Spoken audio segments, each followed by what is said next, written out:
종교개혁의 원리라고 하면 오직 성경, 오직 믿음, 오직 은혜, 오직 그리스도, 오직 하나님께 영광, 이 5가지 원리를 들고 있습니다.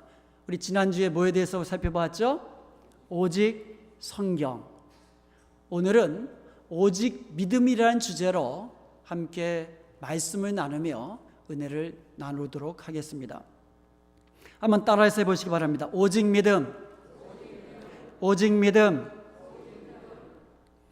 로마서 1장 17절에서 선포하고 있는 오직 의인은 믿음으로 말미암아 살리라라는 이 말씀 속에는 종교개혁자들, 특별히 루터와 칼빈의 사상이 고스란히 담겨져 있습니다. 우리는 이 말씀 속에서 아주 중요한 성경적 진리를 2가지 깨달을 수가 있습니다.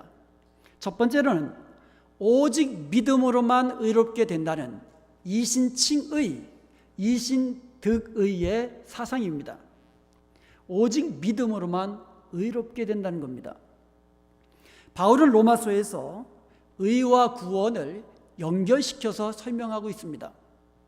의는 하나님의 속성입니다. 하나님이 의로우세요. 그러므로 천국은 누가 갈 수 있느냐? 의로운 사람만이 들어갈 수 있는 곳이 천국입니다. 의롭게 된다는 말은 천국에 들어간다는 말과 같은 말이에요. 구원을 얻는다라는 말과 같은 말입니다. 영생을 얻는다라는 말과 다 동의어예요. 문제는 의인은 없나니 하나도 없다는 것이 문제예요. 해 아래 사람들 모두 다 죄인입니다. 그러므로 자기 스스로는 누구도 천국에 들어갈 수 없다고, 누구도 의롭게 될 수 없다고 성경은 분명히 선포하고 있습니다. 모든 사람이 죄가 있으며 천국에 들어갈 만한 의가 없는데, 그렇다면 도대체 누가 의롭게 될 수 있으며 누가 천국에 들어갈 수 있겠느냐 말입니다. 오늘 본문은 그에 대하여 정확하게, 분명하게, 그리고 아주 단순하게 대답해 주고 있습니다. 오직 믿음만이 의롭게 될 수 있다고 선포하고 있는 겁니다. 이것이 루터가 말하고 바울이 말하고 성경이 말하는 이신득의 사상입니다. 믿음으로 우리가 예수 그리스도의 의를 얻었다, 이런 뜻입니다. 다른 말로 하면 이신칭의라고 합니다. 이것은 법정적인 의로 우리가 실질적으로 의롭기 때문이 아니라 하나님이 우리를 법적으로 의롭다고 선언하시기 때문에 우리가 의를 입었다는 겁니다. 바울도요, 오직 믿음으로 의롭게 되는 이 놀라운 진리를, 이 복음의 진리를 처음부터 깨달은 것은 아니었습니다. 바울이 처음에는요, 다메섹 도상에서 예수님을 만나기 전까지, 부활하신 주님을 만나기 전까지는요, 율법주의자였습니다. 유대인 중에 유대인이었어요. 히브리인 중에 히브리인이었습니다. 율법을 행함으로 자기 의를 가지고 구원을 얻으려는 사람이었습니다. 그는요, 육체에 행하는 할례만이 하나님의 약속의 자녀가 되는 길이라고 그렇게 믿었던 그런 사람이었습니다. 그는요, 그렇게 믿었을 뿐만 아니라 그렇게 배웠고 그렇게 전했던, 그리고 열심을 가지고 예수 믿는 자들을 죽이려고 하는 데에 앞장섰던 그런 사람이었습니다. 그의 말에 의하면 율법의 의로는 나는 흠이 없는 자로다, 이렇게 담대하게 외칠 수 있는 그런 율법주의자였습니다. 그랬던 그가 예수님을 만나게 됩니다. 철저히 회개하게 됩니다. 그리고 십자가에 죽으시고 부활하신 예수 그리스도를 믿음으로 영접하게 됩니다. 그 이후로 그는 변화된 삶을 살게 된 줄로 믿습니다. 그 이후로 그는 구원관이 바뀌게 된 겁니다. 율법의 행위로는 하나님 앞에 의롭다 함을 얻을 육체가 없다라고 그렇게 외치게 된 것입니다.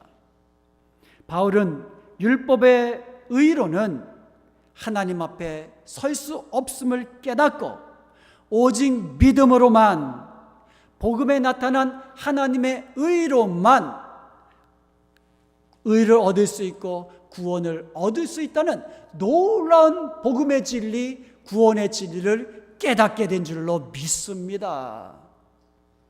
그리하여 그는 오늘 본문에서 오직 믿음으로만 의롭게 된다는 놀라운 구원의 진리를 담대하게 선포한 줄로 믿습니다. 루터도 마찬가지예요. 처음부터 오직 믿음으로 의롭게 된다는 이 놀라운 복음을 깨달은 것도 아니고 믿었던 것도 아닙니다. 루터는요, 아버지의 소원이 있었습니다. 루터의 아버지의 소원은 루터가 법학 박사가 되는 겁니다. 그래서 루터는요, 아버지의 소원대로 대학을 졸업한 이후에 에르푸르트에 있는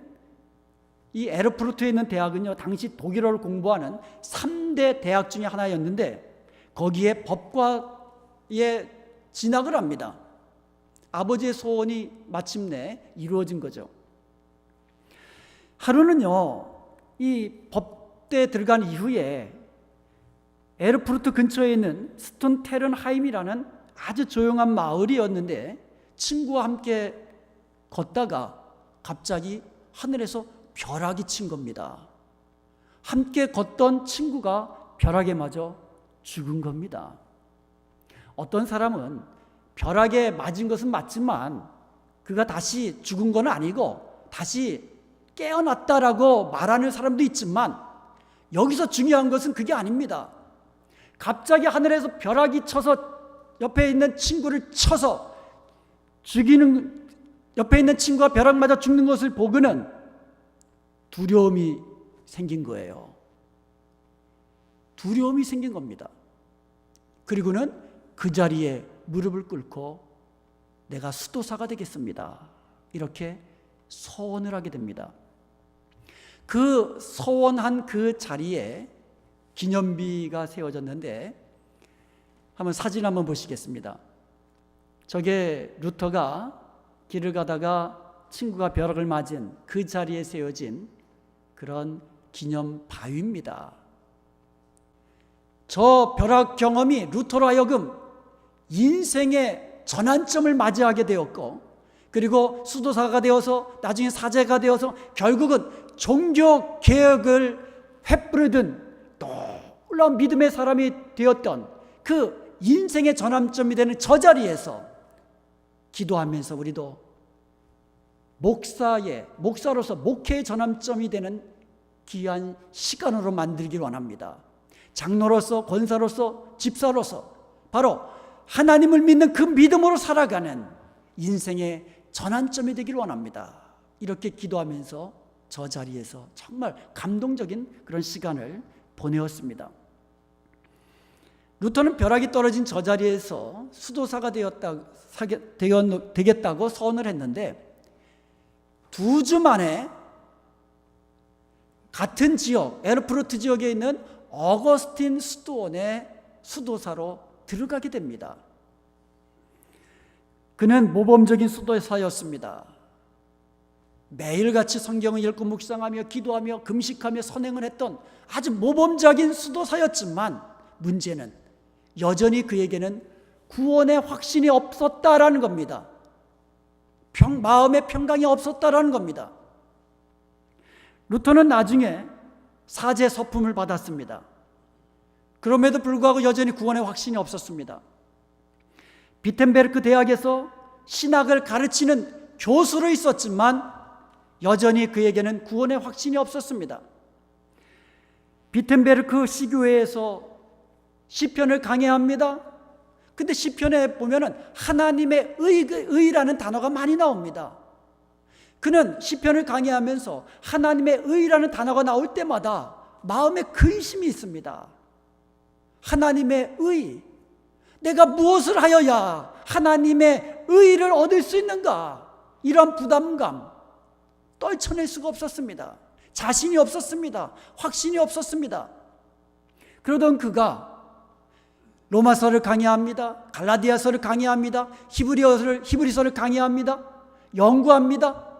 그러다가 마침내 로마서 1장 17절에 나와 있는 오직 의인은 믿음으로 산다는 이 놀라운 복음의 진리를 깨닫게 된 줄로 믿습니다. 그 이후로 그는요, 이 진리에 생명을 간 사람이 되었던 것입니다. 오직 믿음, 라틴어로 솔라 피데라고 하지요.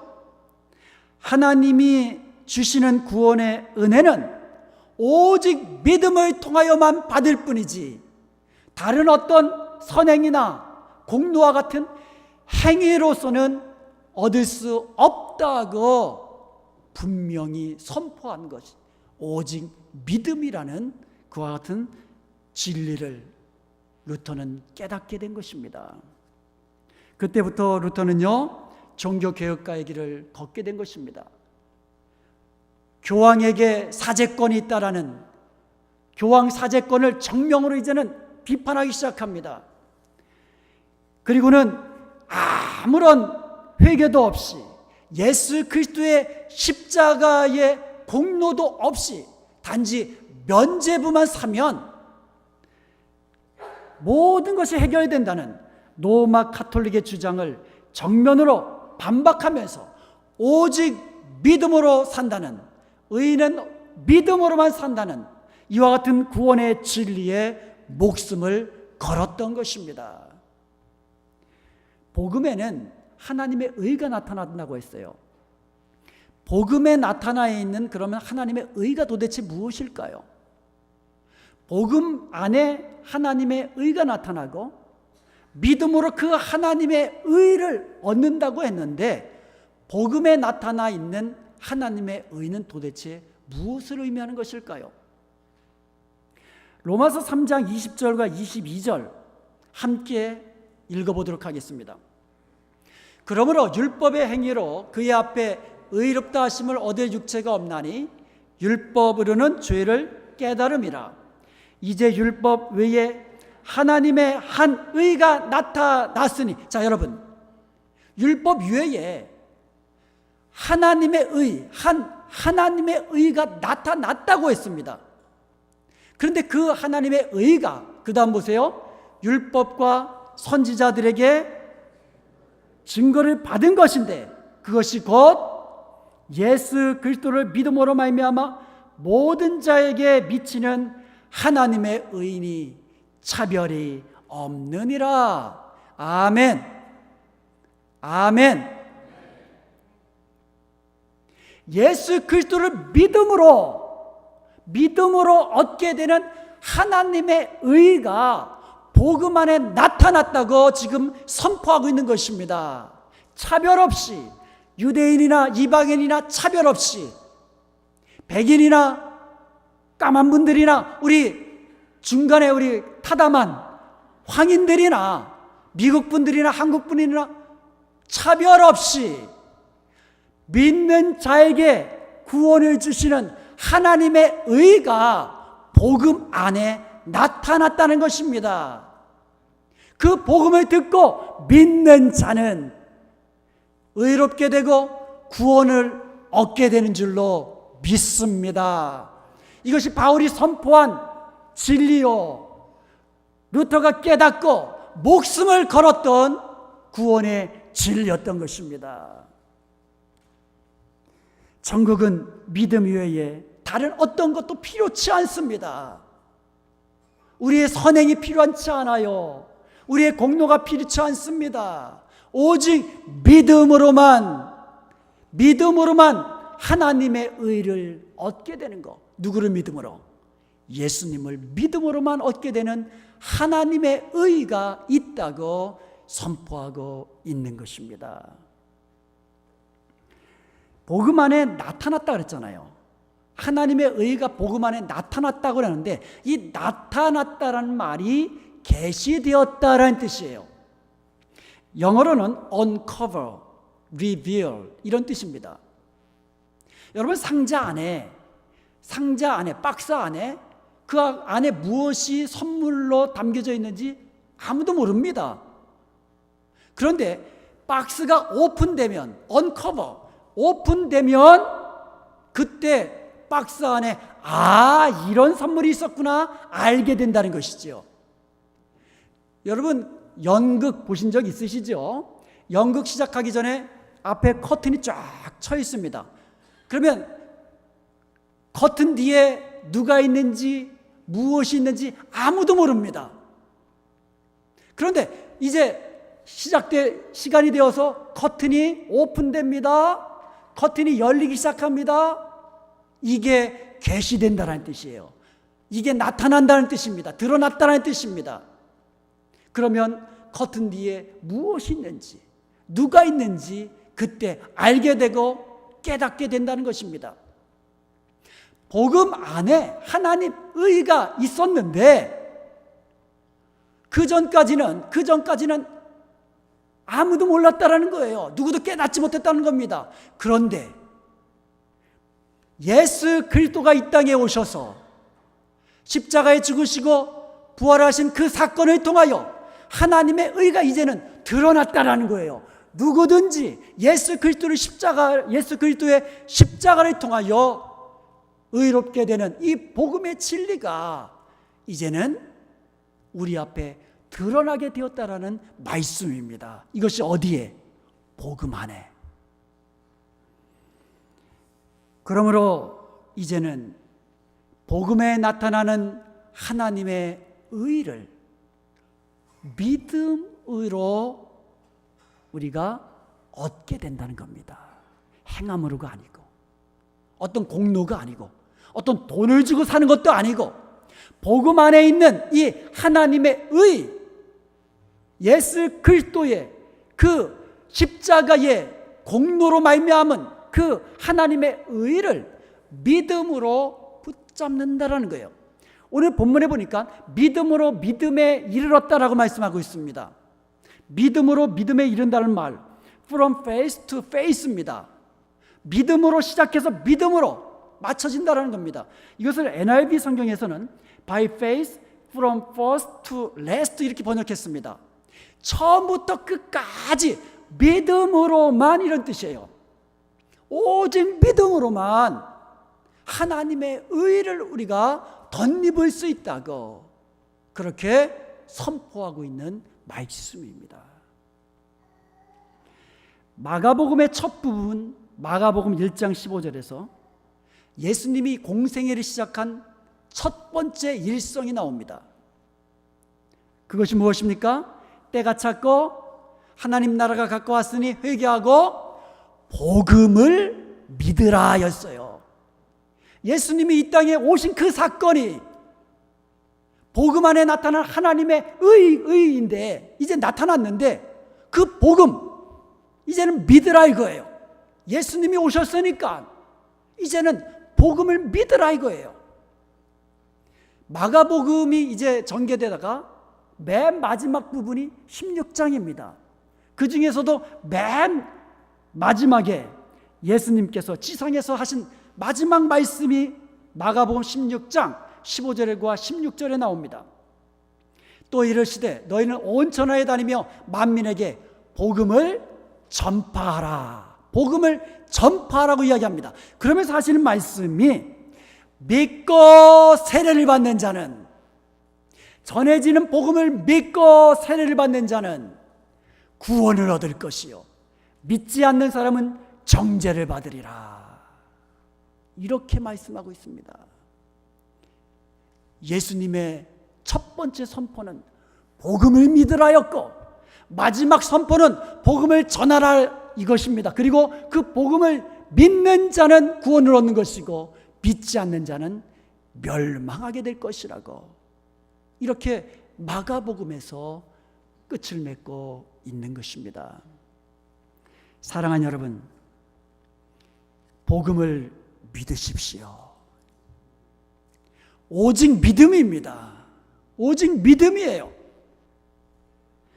예수 그리스도를 믿는 사람은 죄 사함을 받고 천국에 들어갈 수 있는 하나님의 의를 얻게 되는 것입니다. 오직 믿음으로. 공로나 선행으로 가는 것이 아닙니다. 오직 하나님이 주시는 의의 옷, 하나님의 의를 옷 입어야만 갈 수 있는 것이 천국입니다. 주일마다 예배당에 오신다고 해서 천국 갈 수 있는 것이 아닙니다. 예수님이 나를 위해 십자가에 죽으셨다는 사실을 듣고 또 듣는다고 해서 천국 갈 수 있는 것이 아닙니다. 오직 믿음으로 여러분 입술로 예수님을 시인하십시오. 예수님이 나의 주 되심을 입술로 시인하시고 진실로 마음으로 믿으시기 바랍니다. 그때에 하나님의 의가 여러분에게 주어지고 여러분은 천국 백성 되는 것을 믿으시기를 축원드립니다.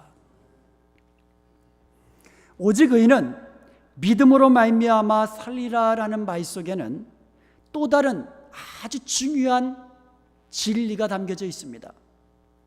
그것은 뭐냐면 오직 의인이 누구라고 했습니까? 믿음으로 말미암아 하나님의 의를 옷 입은, 이게 의인이죠. 내가 의인이 된 것이 아니고, 내가 의가 있어서 의인이 된 게 아니고, 믿음으로 의롭게 된 그 의인은 뭐로 살리라? 믿음으로 말미암아 산다라는 사실을 우리에게 알려주고 있는 겁니다. 저와 여러분이 예수님을 믿고 의롭게 된 줄로 믿습니다.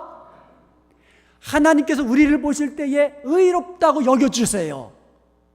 그런 의인은 이제부터 믿음으로 사는 겁니다. 저와 여러분은 믿음으로 이제부터 살아야 됩니다.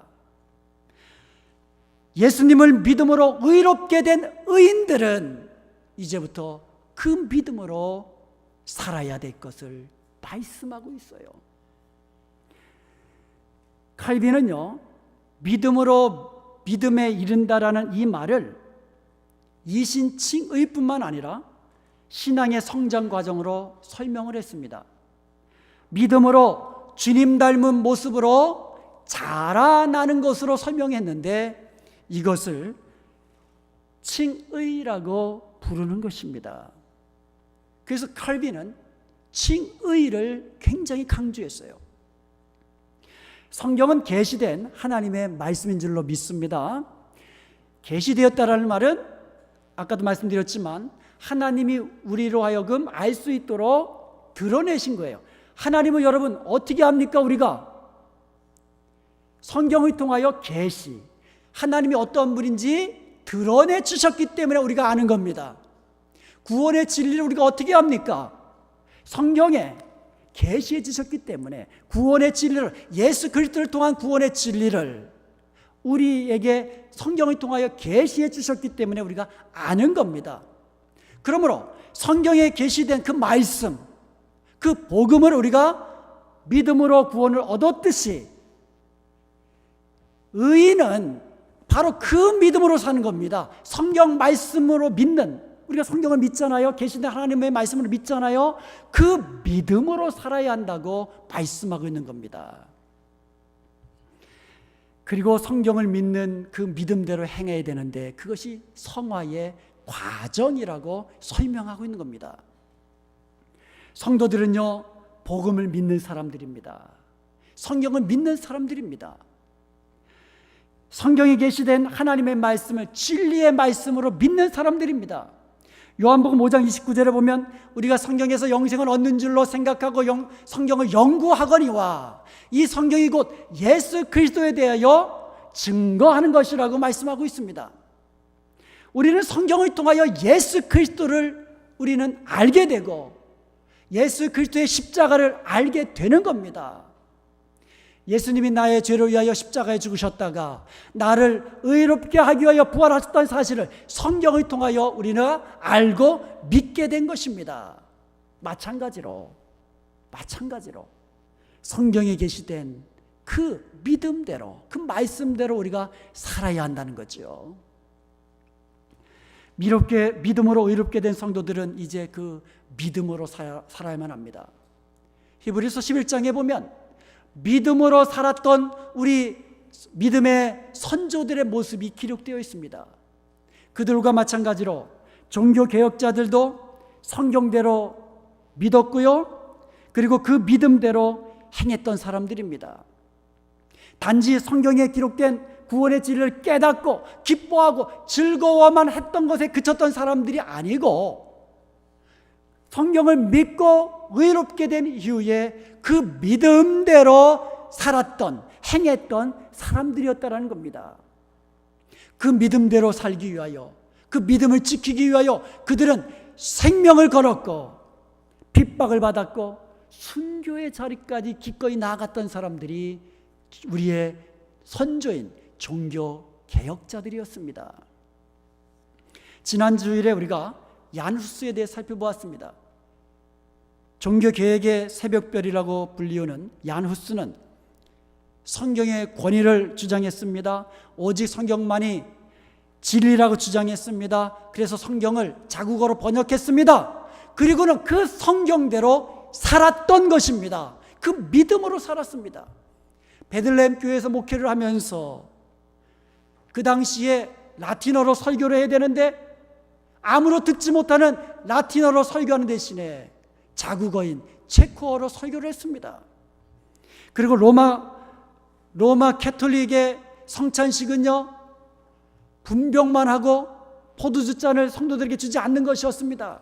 그러나 그는 성경대로 성찬식을 거행하며 분병뿐만 아니라 포도주 잔도 성도들에게 나누어 주었습니다. 이렇게 믿음을 지키며 그 믿음대로 살았기 때문에 그는 로마 캐톨릭에 의해서 핍박을 받았고 이단으로 정죄받았고 마침내 불에 타서 죽었던 것입니다. 얀 후스를 화형시킨 로마 교영청에 저항했던 사람들이 있습니다. 프로테스탄트들이 있습니다. 그들 가운데 지도자 27명을 구시청사 앞에서 잔인하게 목을 잘라 처형시켰습니다. 그래서 체코 프라하 구시가지 광장 중앙에 후스의 동상이 있고 그 옆에 길바닥에 1621년 6월 21일이라는 글씨와 함께 처형당에 순교한 이들을 기념하면서 27개의 하얀 십자가들이 거기에 그려져 있습니다. 칼빈의 종교개혁, 칼빈은 종교개혁을 완성시켰던 인물인데요, 그를 따르는 종교개혁가들의 무리들이 있었습니다.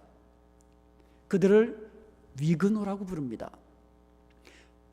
간단히 말하면 프랑스의 켈빈주의자들이죠. 이 위그노들은요, 프랑스 루이 14세가 등장하면서 엄청난 박해를 받습니다. 순교의 자리로 끌려나와 처형을 당하는데요, 1572년 8월 24일 이날은 카톨릭에서 성 바돌로메를 기념하는 그와 같은 축제일입니다. 그런데 이날을 기점으로 해서 10월까지 로마 카톨릭 교회 추종자들에 의해서 개신교 신도들이, 그러니까 위그노들이 무차별하게 죽임을 당했습니다. 당시 세느강에서, 시청 앞 광장에서, 파리 노틀담 성전에서 위그노들이 순교를 당하는데 일주일 만에 무려 7만 명이 처형을 당합니다. 그 처형당한 시체들을 세느강에 던져버립니다. 그래서 세느강이 붉게 물들었다고 합니다. 엄청나게 핍박을 받고 순교를 당했습니다. 그럼에도 불구하고 위그노들은 끝까지 그 믿음을 지키며 지하로 들어갑니다. 동굴 속으로 들어갑니다. 거기서 믿음을 지켜나갑니다. 그 믿음대로 살았던 것입니다.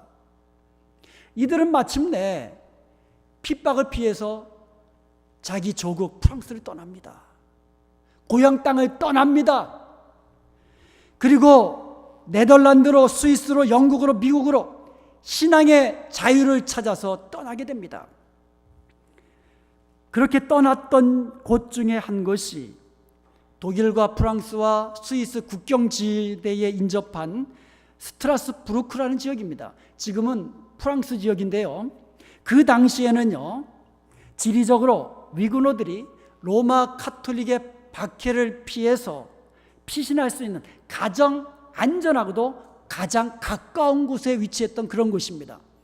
그곳에 피난해서 거기서 믿음을 지키며 함께 예배를 드렸던 곳이 바로 오늘날 피난처 교회라고 불리우는 그런 교회입니다. 스트라스부르크에 있는 교회인데요, 부클리의 교회라는 그런 교회입니다. 켈빈이요, 제네바에서 이제 잠시 피신하여서 1538년에 이곳에 왔습니다. 이곳에서 저 피난처 교회에서 위그너들과 함께 목회를 3년 동안 합니다. 그 교회에 제가 가서 얼마나 감격했는지 모릅니다. 예배당 정문 앞에 칼빈이 이곳에서 목회를 했다라는 그러한 기념판이 있습니다. 제가 저 판을 어루만지면서 얼마나 감격했는지 모릅니다. 우리의 신앙의 선조들은 리포메이션, 다시 성경으로, 다시 믿음으로 회복시키는 이 일을 위하여 생명을 걸었고 핍박을 맞지 않고 그 믿음대로 살았고 그 믿음을 지켜나갔던 현장에서 오늘 우리에게도 필요한 것은 믿음으로 사는 것, 오직 내가 믿는 이 믿음대로 사는 것, 이것이구나. 이것이 오늘날 죽어가는 우리 사회를 다시 복음으로, 다시 성경으로, 다시 말씀으로, 다시 그리스도에게로 돌이킬 수 있는 유일한 길이구나. 사랑하는 여러분, 저들이 왜 핍박을 받았습니까? 저들이 왜 목이 잘려 죽이며 죽음을 당하며 저들이 왜 불에 타서 죽임을 당했습니까? 다른 이유 없습니다. 믿음으로 의롭게 되었기 때문에, 오직 의인은 그 믿음으로 사는 것이기 때문에, 그 믿음을 지키며 사는 것이기 때문에 저들은 저렇게 죽음 앞에서도 믿음을 지켜 나갔던 것입니다. 여러분, 여러분의 삶이 힘들고 지칠 때도 있지요. 여러분의 삶 속에 여러 가지 어려운 일을 당할 때도 있지요. 여러분, 그래도 우리가 살아갈 길은 오직 믿음인 줄로 믿습니다. 루터가 로마 교영청에서 이단으로 몰렸습니다. 이제는 누구든지 루터를 발견하면 죽여도 좋다라는 그와 같은 공문이 로마 교황의 칙서가 온 세계에, 온 유럽 천지에 깔려버렸습니다. 이제 쫓겨다니는 신세가 되었습니다. 죽음의 위협을 받은 신세가 되었습니다. 그럼에도 불구하고 종교개혁을 이루어가느라 지치고 힘들 때가 있었습니다. 낙심될 때가 있었습니다. 하루는 루터가 몹시 우울해하고 있는데 그의 아내가 까만 옷, 상복을 입고 그의 앞에 나타났습니다. 루터가 묻습니다. 누가 죽었소? 그때 그 아내가 대답합니다. 당신이 그렇게 상심한 모습을 보니 하나님께서 돌아가신 것 같아요.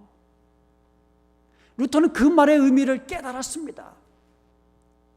우리가 믿는 하나님은 죽은 하나님이 아니라 살아 역사하시는 전능하신 하나님, 구원의 하나님인 것을 믿으시기를 축원드립니다. 루터가 그것을 통하여 다시금 힘을 얻고 찬양하기 시작합니다. 내 주는 강한 성이요, 주님이 나의 병기 되시고 주님이 나의 피난처 되시기에 이제는 두려움이 없다고, 그렇게 찬양으로 새심을 얻게 된 줄로 믿습니다. 사랑하는 여러분, 우리가 믿는 하나님은 살아계신 하나님이십니다. 그 믿음대로 사십시다. 그 믿음대로 사십시다. 다윗이 골리앗을 이긴 것은 다윗의 힘이 셌기 때문입니까? 다윗의 무기가 좋았기 때문입니까? 오직 믿음이었습니다. 여호수아가 아말렉을 전술로 이겼습니까? 오직 믿음으로 이긴 줄로 믿습니다. 성경은 우리에게 이렇게 이야기합니다. 세상을 이기는 승리는 이것이니 우리의 믿음이니라. 세상을 이기는 이김은 이것이니 곧 우리의 믿음이니라. 이제 우리도 종교개혁자의 그 뒤를 따라서 믿음으로 의롭게 된 우리는 믿음으로 승리하는 삶을 사실 수 있기를 주님의 이름으로 축원드립니다. 그리하여서 하나님 앞에 섰을 때에 잘했다 칭찬받고 영광스러운 멸류관 다 받아 누리는 저와 여러분 될 수 있기를 다시 한번 주님의 이름으로 축원드립니다.